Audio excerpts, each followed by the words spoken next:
ಯಾಕೋಬನು ಬರೆದಿರುವಂತಹ ಪತ್ರಿಕೆ 4ನೇ ಅಧ್ಯಾಯ 7ನೇ ವಚನದಿಂದ 10ನೇ ವಚನದವರೆಗೂ ನಾನೇ ದೇವರ ವಾಕ್ಯವನ್ನು ಓದ್ತಾ ಇದ್ದೇನೆ. ನಿಮ್ಮ ಹತ್ರ ಬೈಬಲ್ ಇದ್ದರೆ ಬೈಬಲ್ಗಳ ನೋಡ್ರಿ. ಸಾಧ್ಯವಾದರೆ ನಿಮಗೆ ಆಲೋಚನೆಗಳು ಬಂದ್ರೆ ಅದನ್ನು ನೋಟ್ ಮಾಡಿಕೊಂಡು ಬರೆದುಕೊಂಡ್ರೆ ಉಪಯೋಗ ಆಗ್ತದೆ. 7ನೇ ವಚನದಿಂದ ನಾನು ಓದ್ತಾ ಇದ್ದೇನೆ. ಹೀಗಿರಲಾಗಿ ದೇವರಿಗೆ ಒಳಗಾಗಿರಿ, ಸೈತಾನನನ್ನು ಎದುರಿಸಿರಿ, ಅವನು ನಿಮ್ಮನ್ನು ಬಿಟ್ಟು ಓಡಿ ಹೋಗುವನು. ದೇವರ ಸಮೀಪಕ್ಕೆ ಬನ್ನಿರಿ, ಆಗ ಆತನು ನಿಮ್ಮ ಸಮೀಪಕ್ಕೆ ಬರುವನು. ಪಾಪಿಗಳೇ, ನಿಮ್ಮ ಕೈಗಳನ್ನು ಶುಚಿ ಮಾಡಿಕೊಳ್ಳಿರಿ. ಎರಡು ಮನಸ್ಸುಳ್ಳವರೇ, ನಿಮ್ಮ ಹೃದಯಗಳನ್ನು ನಿರ್ಮಲ ಮಾಡಿಕೊಳ್ಳಿರಿ. ದುಃಖಿಸಿರಿ, ಗೋಲಾಡಿರಿ, ಕಣ್ಣೀರಿಡಿರಿ. ನಗುವುದನ್ನು ಬಿಟ್ಟು ಗೋಲಾಡಿರಿ, ಸಂತೋಷವನ್ನು ಬಿಟ್ಟು ಮನಗುಂದಿದವರಾಗಿರಿ. ಕರ್ತನ ಮುಂದೆ ನಿಮ್ಮನ್ನು ತಗ್ಗಿಸಿಕೊಳ್ಳಿರಿ, ಆಗಲಾತನು ನಿಮ್ಮನ್ನು ಮೇಲಕ್ಕೆ ತರುವನು. ದೇವರು ಈ ವಾಕ್ಯಗಳನ್ನು ನಮ್ಮೆಲ್ಲರಿಗಾಗಿ ಆಶೀರ್ವದಿಸಿ ತನ್ನಾತ್ಮನ ಮೂಲಕ ಆತನೇ ನಮಗೆ ಅನುಗ್ರಹಿಸಿಕೊಡ್ಲಿ. ಪ್ರಿಯರೇ, ನಾವು ಕೆಲವೊಂದು ವಾರಗಳಿಂದ ಯಾಕೋಬನು ಬರೆದಿರುವಂತಹ ಪತ್ರಿಕೆಯಲ್ಲಿ ವಿಶ್ವಾಸಿಗಳಾಗಿರುವಂತ ಈ ಅಂತ್ಯ ದಿನಗಳಲ್ಲಿ ಜೀವಿಸ್ತಾ ಇರುವಂತ ನಮಗೆ ಆ ಅಭ್ಯಾಸ ಸಂಬಂಧವಾದಂತ ವಿಷಯಗಳನ್ನು, ಆಚರಣಾತ್ಮಕವಾದಂತ ವಿಷಯಗಳನ್ನು ಯಾಕೋಬನು ಬರೆದಿದ್ದಾನೆ. ಯಾಕೋಬನು ಬರೆದಿರುವಂತ ಉದ್ದೇಶ, ಆಗಿನ ಕಾಲದಲ್ಲಿ ಚದರಿಸಲ್ಪಟ್ಟಂತ ವಿಶ್ವಾಸಿಗಳು ಅವರು ಇರುವಂತ ಸ್ಥಳಗಳಲ್ಲಿ, ಅವರು ಅನುಭವಿಸ್ತಿರುವಂತ ಶ್ರಮೆಗಳಲ್ಲಿ, ಶೋಧನೆಗಳಲ್ಲಿ, ಸಮಸ್ಯೆಗಳಲ್ಲಿ ಅವರು ಸೋತು ಹೋಗದೆ ಸ್ಥಿರವಾಗಿ ನಿಲ್ಲಬೇಕು. ಮತ್ತು ಕ್ರೈಸ್ತತ್ವ ಅನ್ನುವಂಥದ್ದು ಆಚಾರ ಸಂಬಂಧವಾಗಿ ಅಲ್ಲ, ಅದು ಆಚರಣಾತ್ಮಕವಾಗಿ ಅದನ್ನು ನಾವು ಜೀವಿಸಬೇಕು ಅಂತೇಳಿ ಈ ಪತ್ರಿಕೆಯನ್ನು ಆತನು ಬರೆದು ಕೊಟ್ಟಿದ್ದಾನೆ. ಇವತ್ತು ವಿಶ್ವಾಸಿಗಳಾಗಿರುವಂತ ನಮಗೆ ಕೂಡ ಈ ವಾಕ್ಯಗಳು ಎಷ್ಟೋ ಶ್ರೇಷ್ಠವಾದಂತ ವಾಕ್ಯಗಳು ಮತ್ತು ಮುಖಾಮುಖಿಯಾಗಿ ಮಾತಾಡುವಂತ ಮಾತುಗಳು, ನೇರವಾಗಿ ಮಾತಾಡುವಂತ ಮಾತುಗಳನ್ನು ಯಾಕೋಬನು ತನ್ನ ಪತ್ರಿಕೆಯಲ್ಲಿ ಆತನು ಬರೆದು ಕೊಟ್ಟಿದ್ದಾನೆ. ಪ್ರಿಯರೇ, ಈಗ ನಾವು ಓದಿರುವಂತ ಈ ವಾಕ್ಯ ಭಾಗದಲ್ಲಿ ನಾವು 3ನೇ ಭಾಗಕ್ಕೆ ಬಂದಿದ್ದೇವೆ. ಮೊದಲು 2 ಭಾಗಗಳನ್ನು ನಾವು ಆಲೋಚನೆ ಮಾಡಿದ್ದೇವೆ. 1ನೇ ಭಾಗದಲ್ಲಿ 1ರಿಂದ 3 ವಚನಗಳಲ್ಲಿ ಕೆಲವೊಂದು ಅಂತರಂಗದಲ್ಲಿ ಆಗುವಂತ ಸಮಸ್ಯೆಗಳು ಅಲ್ಲ, ಯುದ್ಧಗಳು, ಕಾದಾಟಗಳು ಅವೆಲ್ಲಿಂದ ಬರ್ತವೆ ಅಂತೇಳಿ ಅದರಲ್ಲಿ 3 ವಿಷಯಗಳನ್ನು ಕೇಳಿಸಿಕೊಂಡಿದ್ದೇವೆ. ಆಮೇಲೆ ವಿಶ್ವಾಸಿ ಲೋಕದಲ್ಲಿರುವಾಗ ಲೋಕದಿಂದ ಉಂಟಾಗುವಂತ ಸಮಸ್ಯೆಗಳು ಮತ್ತು ಅದರಿಂದ ಹೇಗೆ ನಾವು ಪರಿಷ್ಕಾರವನ್ನು ಪಡ್ಕೊಳ್ಳಬೇಕು ಅಂತೇಳಿ ನಾವು ವಾಕ್ಯವನ್ನು ಕೇಳಿಸಿಕೊಳ್ಳುತ್ತಾ ಬಂದಿದ್ದೇವೆ. ಈಗ ನಾವು ಓದಿರುವಂತ ಈ ವಚನಗಳು 7ನೇ ವಚನದಿಂದ 10ನೇ ವಚನದವರೆಗೂ ಮತ್ತೊಂದು ವಿಷಯವನ್ನು ಯಾಕೋಬನು ಅಲ್ಲಿ ಪ್ರಸ್ತಾಪನೆ ಮಾಡ್ತಿರುವಂತದ್ದು ನಾವು ಗಮನಿಸ್ತೇವೆ. ಮತ್ತೊಂದು ವಿಷಯ. ಅದಕ್ಕಾಗಿ ಈ ವಾಕ್ಯಕ್ಕೆ ಹೋಗುವುದಕ್ಕಿಂತ ಮುಂಚೆ ಒಂದು ಚಿಕ್ಕ ವಿಷಯ ತಿಳಿಸ್ತೇನೆ. ಸರ್ವಸಾಧಾರಣವಾಗಿ ಅನೇಕ ಜನರು ಆ ತಂದೆ ಮನೆಯಲ್ಲಿರ್ಲಿಕ್ಕೂ ಮತ್ತು ತಂದೆಯೊಂದಿಗೆ ಅನ್ಯೋನ್ಯವಾಗಿರ್ಲಿಕ್ಕೂ ಕೆಲವರು ಇಷ್ಟಪಡ್ತಾರೆ, ಅನೇಕ ಜನರು ಇಷ್ಟಪಡುವುದಿಲ್ಲ. ಆದ್ರೆ ಯಾವಾಗಲೂ ಕೂಡ ತಂದೆಯ ಸಮೀಪದಲ್ಲಿ, ಸಾನ್ನಿಧ್ಯದಲ್ಲಿ ಇರುವಂಥದ್ದು ಅದು ಒಳ್ಳೇದೇ, ಅದು ಎಂದಿಗೂ ಕೂಡ ಕೆಟ್ಟದಾಗುವುದಿಲ್ಲ ಅಂತ ಹೇಳಿ ಕೆಲವರು ಏನ್ ಮಾಡ್ತಾರೆ ಅಂದ್ರೆ ಇಷ್ಟಪಡುವುದಿಲ್ಲ. ತಂದೆ ಮನೆಯನ್ನು ಬಿಟ್ಟು ಹೋಗುವಂಥದ್ದು, ತಂದೆ ಸಹವಾಸ ಅನ್ಯೋನ್ಯತೆಯನ್ನು ಬಿಟ್ಟು ಹೋಗುವಂಥದ್ದು ನಾವು ಲೋಕದಲ್ಲಿ ಗಮನಿಸ್ತೇವೆ. ಆದ್ರೆ ಪ್ರಿಯರೇ, ಆ ತಂದೆಯೊಂದಿಗೆ ಇರುವಂಥದ್ದು ನಾವು ಇಷ್ಟಪಡಬೇಕು. ಲೋಕದಲ್ಲಿ ಹೆಚ್ಚಾಗಿ ಯಾರಿಗಾದ್ರೂ ಒಂದು ಪ್ರಶ್ನೆ ಕೇಳಿದ್ರೆ, ನಿಮ್ಮ ತಂದೆಯೊಂದಿಗೆ ಇರ್ತೀಯಾ ಇಲ್ಲ ನಿನ್ನ ಸ್ನೇಹಿತರೊಂದಿಗೆ ಇರ್ಲಿಕ್ಕೆ ಇಷ್ಟ ಅಂತ ಕೇಳಿದಾಗ, ತಂದೆ ಮನೆಯಲ್ಲಿ ಇರ್ಲಿಕ್ಕೆ ಇಷ್ಟಪಡ್ತೀಯಾ ಇಲ್ಲ ಸ್ನೇಹಿತರ ಜೊತೆಯಲ್ಲಿ ಇರ್ಲಿಕ್ಕೆ ಇಷ್ಟಪಡ್ತೀಯ ಅಂದ್ರೆ ಹೆಚ್ಚಿನ ಜನರು ಕೊಡುವಂತ ಒಂದು ಆನ್ಸರು, ಇಲ್ಲ ಯವನಸ್ಥರನ್ನು ಕೇಳಿದ್ರೆ ಇಲ್ಲ ಕೆಲವು ಮಕ್ಕಳನ್ನು ಕೇಳಿದ್ರೆ ಹೆಚ್ಚಾಗಿ ಕೊಡುವಂತ ಆನ್ಸರ್ ಏನು? ಸ್ನೇಹಿತರೊಂದಿಗೆ ಇರ್ಲಿಕ್ಕೆ ಹೆಚ್ಚಿನ ಜನರು ಇಷ್ಟಪಡ್ತಾರೆ. ಕಾರಣ ಇಷ್ಟೇ, ಅನೇಕ ಜನರಿಗೆ ಇಷ್ಟವಿರುವುದಿಲ್ಲ ತಂದೆ ಮನೆಯಲ್ಲಿ ಇರ್ಲಿಕ್ಕೆ, ತಂದೆ ಜೊತೆಯಲ್ಲಿ ಇರ್ಲಿಕ್ಕೆ, ತಂದೆ ಅನ್ಯೋನ್ಯತೆ ಇರ್ಲಿಕ್ಕೆ ಅನೇಕ ಜನರು ಇಷ್ಟಪಡುವುದಿಲ್ಲ. ಯಾಕೆ ಗೊತ್ತಾ? ಒಂದೇ ಒಂದು ಕಾರಣ, ತಂದೆ ಮನೆಯಲ್ಲಿ ಆಜ್ಞೆಗಳು ಇರ್ತವೆ, ಕಂಡೀಷನ್ಸ್ ಇರ್ತದೆ. ಸರಿಯಾದಂತ ಸಮಯಕ್ಕೆ ಬರಬೇಕು ಅಲ್ಲ, ಸರಿಯಾದ ರೀತಿಯಲ್ಲಿ ಪ್ರವರ್ತನೆ ಇರಬೇಕು, ಎಲ್ಲವನ್ನು ಕೂಡ ಅಚ್ಚುಕಟ್ಟಾಗಿ ಮಾಡ್ಬೇಕು, ಇಲ್ಲ ತಂದೆ ಬೈತಾ ಇರ್ತಾನೆ, ಎಲ್ಲ ಹೇಳ್ತಾ ಇರ್ತಾನೆ. ಇದನ್ನು ಕೆಲವು ಜನರಿಗೆ ಇಷ್ಟವಾಗುವುದಿಲ್ಲ. ಮನೆಯಲ್ಲಿರುವಂತಹ ಆಜ್ಞೆಗಳನ್ನು ಪಾಲನೆ ಮಾಡಬೇಕು, ಸರಿಯಾದಂತ ಸಮಯಕ್ಕೆ ಬರಬೇಕು, ತಂದೆ ಹೇಳಿದ ಹಾಗೆ ಮಾಡಬೇಕು ಅಂತೇಳಿ ಕೆಲವರು ಇಷ್ಟಪಡುವುದಿಲ್ಲ. ಅದರ ಪ್ರಿಯರೇ, ಒಂದು ವಿಷಯ ನಾನು ಹೇಳ್ತೇನೆ. ತಂದೆ ಮನೆಯಲ್ಲಿರುವಾಗ ಇಲ್ಲ ತಂದೆ ಸಾನ್ನಿಧ್ಯವನ್ನು ನಾವು ಅಪೇಕ್ಷಿಸುವಾಗ ಅದು ಯಾವಾಗಲೂ ಕೂಡ ನಮಗೆ ಒಳ್ಳೇದಾಗ್ತದೆ. ಅದರಿಂದ ನಮ್ಮ ಎಂದಿಗೂ ಕೂಡ ಕೆಟ್ಟದಾಗುವುದಿಲ್ಲ. ನಿಜವಾಗಿ ಸತ್ಯವನ್ನು ತಿಳಿದಂತವರು ಆ ತಂದೆಯೊಂದಿಗೆ, ತಂದೆ ಸಾನ್ನಿಧ್ಯದಲ್ಲಿ ಆತನೊಂದಿಗೆ ಅನ್ಯೋನ್ಯತೆಯಲ್ಲಿ ಇರ್ಲಿಕ್ಕೆ ಇಷ್ಟಪಡ್ತಾರೆ. ಯಾಕೆ? ಆ ಆಜ್ಞೆಗಳು ಅದು ನಮ್ಮನ್ನ ಆಶೀರ್ವಾದಕ್ಕೆ ನಡೆಸ್ತವೆ. ಆ ಆಜ್ಞೆಗಳನ್ನು ಪಾಲನೆ ಮಾಡುವುದರಿಂದ ನಮ್ಮ ಜೀವನ ಒಂದು ಶಿಸ್ತಿನಲ್ಲಿ, ಕ್ರಮಶಿಕ್ಷಣಲ್ಲಿ ಇರ್ತದೆ. ಭವಿಷ್ಯತ್ತಿನಲ್ಲಿ ಉನ್ನತವಾದಂತ ಸ್ಥಾನಕ್ಕೆ ಹೋಗ್ತೇವೆ. ಅಂದ್ರೆ ಕೆಲವರಿಗೆ ಅದು ಅರ್ಥವಾಗುವುದಿಲ್ಲ. ಏನಪ್ಪಾ ಇಲ್ಲಿ ಯಾವಾಗಲೂ ಅದು ಮಾಡಬಾರದು, ಇದು ಮಾಡಬಾರದು, ಅಲ್ಲಿ ಹೋಗಬಾರದು, ಇಲ್ಲಿ ಹೋಗಬಾರದು ಅಂತೇಳಿ ಕೆಲವು ಮಕ್ಕಳು ಬೇಜಾರು ಮಾಡಿಕೊಳ್ಳುವಂಥದ್ದು ಗಮನಿಸ್ತೇವೆ. ಅದರ ಒಂದು ವಿಷಯ, ತಂದೆ ಮನೆಯಲ್ಲಿರುವಂತಹ ಆಜ್ಞೆಗಳಾಗಲಿ, ಕ್ರಮಗಳಾಗಲಿ, ಇಲ್ಲ ದೇವರ ತಂದೆ ಸಾನ್ನಿಧ್ಯವಾಗಲಿ, ಇರುವಂತ ಅನ್ಯೋನ್ಯತೆ ಆಗಲಿ, ಅದು ಯಾವಾಗಲೂ ಕೂಡ ಅದು ಒಳ್ಳೇದೇ, ನಮ್ಮನ್ನು ಆಶೀರ್ವಾದಕರ ಸ್ಥಿತಿಗೆ ನಡೆಸುವಂಥದ್ದು ಆಗಿರ್ತದೆ. ಅದು ನಾನು ವಿಷಯಕ್ಕೆ ಬರ್ತೇನೆ. ಇಲ್ಲಿ ಯಾಕೋಬನು 3ನೇ ವಿಷಯವನ್ನು ಪ್ರಾರಂಭಿಸುವಾಗ ಆತನು ಪ್ರಾರಂಭಿಸುವಂತ ಒಂದು ರೀತಿಯನ್ನು ನಾವು ಗಮನಿಸ್ತೇವೆ. 3ನೇ ಒಂದು ಪ್ರಸ್ತಾಪನೆ ಅಂತಂದ್ರೆ 7ನೇ ವಚನ, ಹೀಗಿರಲಾಗಿ ಹೀಗಿರಲಾಗಿ ಅಂತೇಳಿ ಆತನು ಹೇಗಿರಲಾಗಿ 1ನೇ ವಚನದಿಂದ 6ನೇ ವಚನದವರೆಗೂ 2 ವಿಷಯಗಳನ್ನು ತಿಳಿಸಿದ್ದಾನೆ.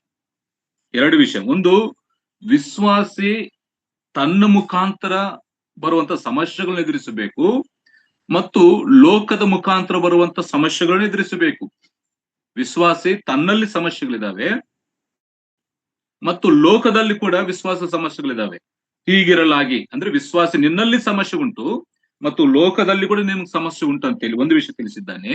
2ನೇದಾಗಿ ಆತನ ತಿಳಿಸಿರುವಂತದ್ದು, ದೇವರು ನಮ್ಮ ಮೇಲೆ ಇಟ್ಟಿರುವಂತಹ ಆತನ ಪ್ರೀತಿ ಮತ್ತು ಆತನ ಸ್ವಭಾವವನ್ನು ತಿಳಿಸಿದ್ದಾನೆ. ದೇವರು ನಮ್ಮನ್ನು 6ನೇ ವಚನ 5ನೇ ವಚನದಲ್ಲಿ ದೇವರು ನಮ್ಮನ್ನು ಎಷ್ಟು ಪ್ರೀತಿಸ್ತಾ ಇದ್ದಾನೋ ಮತ್ತು ಆತನ ಸ್ವಭಾವ ಏನಾಗಿದೆಯೋ ಅದನ್ನು ಕೂಡ ತಿಳಿಸಿದ್ದಾನೆ. ಹೀಗಿರಲಾಗಿ, ಒಂದು, ಲೋಕದಲ್ಲಿ ನಿಮಗೆ ಶ್ರಮೆ ಉಂಟು ಮತ್ತು ನಿಮ್ಮೊಳಗೆ ನಿಮಗೆ ಹೋರಾಟ ಉಂಟು, ನಿಮ್ಮಲ್ಲಿ ನಿಮಗೆ ಸಮಸ್ಯೆಗಳುಂಟು. ಹೀಗಿರಲಾಗಿ ಮತ್ತು ದೇವರು ನಿಮ್ಮನ್ನು ಪ್ರೀತಿಸಿದ್ದಾನೆ.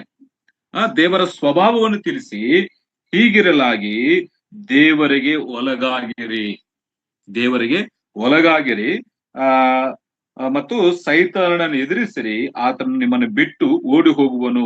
ದೇವರ ಸಮೀಪಕ್ಕೆ ಬನ್ನಿರಿ, ಆಗ ಆತನು ನಿಮ್ಮ ಸಮೀಪಕ್ಕೆ ಬರುವನು. ಪ್ರಿಯರೇ, ಇಲ್ಲಿ ಯಾಕೋಬನು ತಿಳಿಸಿರುವಂತ 3ನೇ ಒಂದು ಸತ್ಯ ಏನಂತಂದ್ರೆ, ಯಾರು ದೇವರ ಸಮೀಪಕ್ಕೆ ಬರ್ತಾರೋ, ಯಾರು ದೇವರ ಸಾನ್ನಿಧ್ಯದಲ್ಲಿರ್ತಾರೋ, ದೇವರು ಅವರ ಸಂಗಡ ಇರ್ತಾನೆ.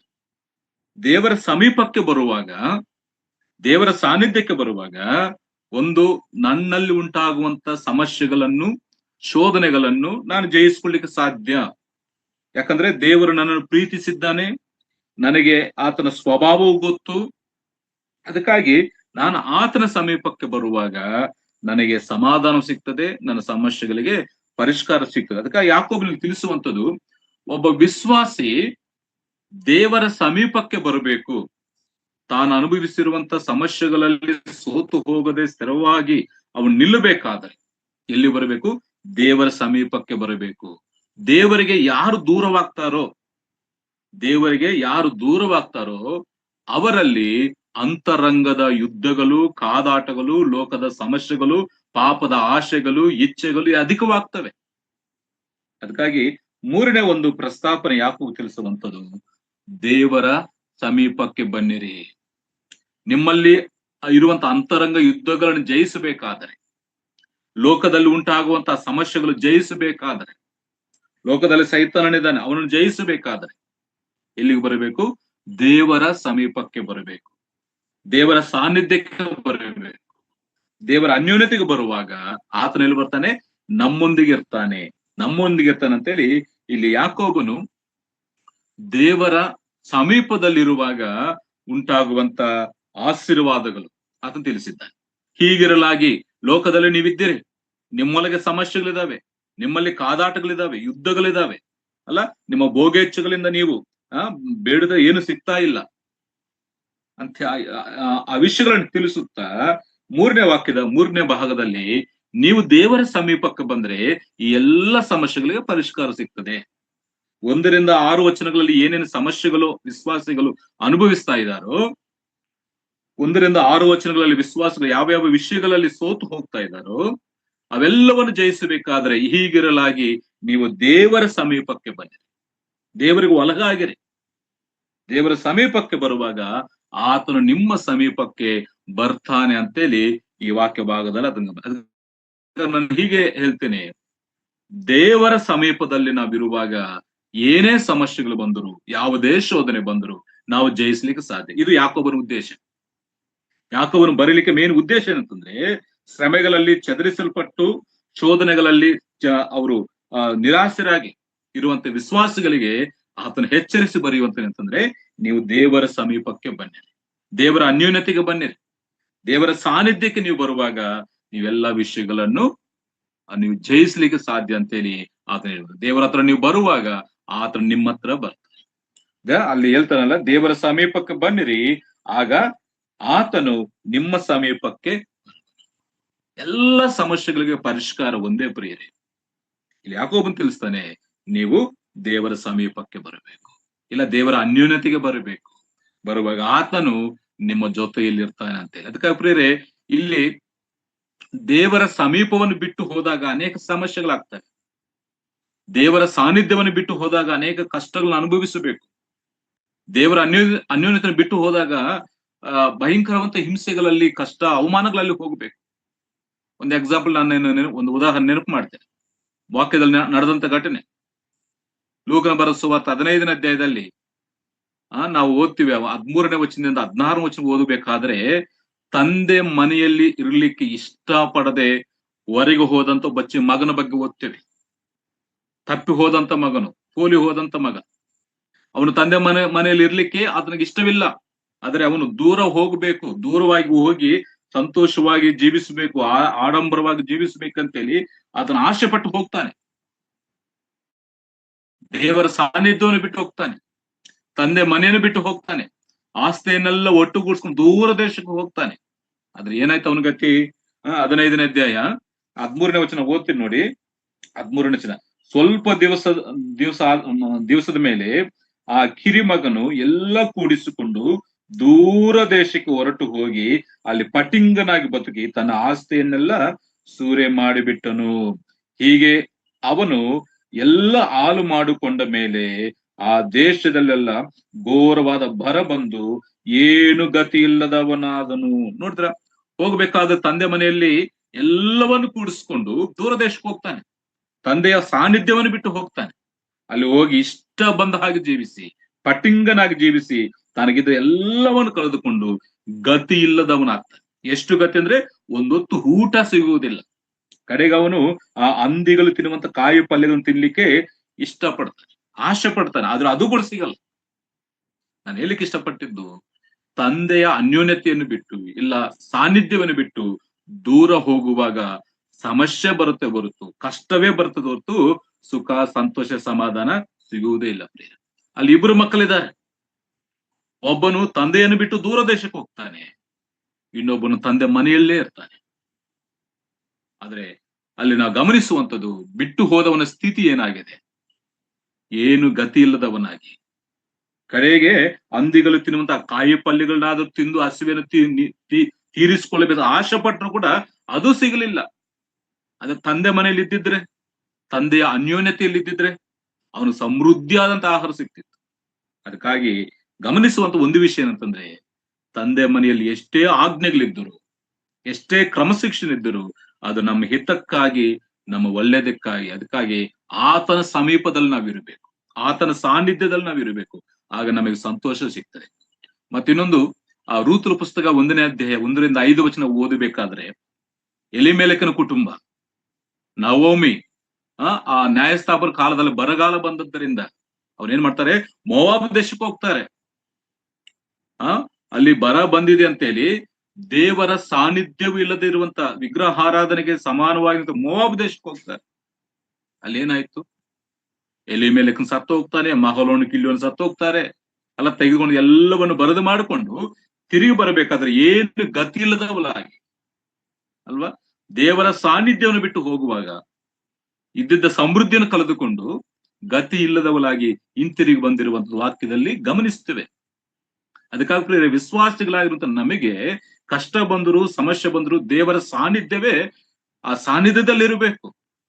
ಅಲ್ಲೇ ಇದ್ದಂತ ಬೋವಾಜನು ಇವರು ಬಿಟ್ಟು ಮೋವಾಬ್ ದೇಶಕ್ಕೆ ಹೋದ್ರು, ಆದ್ರೆ ಅಲ್ಲೇ ಇದ್ದಂತ ಬೋವಾಜನು ತಿರುಗಿ ಬರುವಷ್ಟು ಸಮಯ ಅವನು ತುಂಬಾ ಆಸ್ತಿವಂತನಾದನು.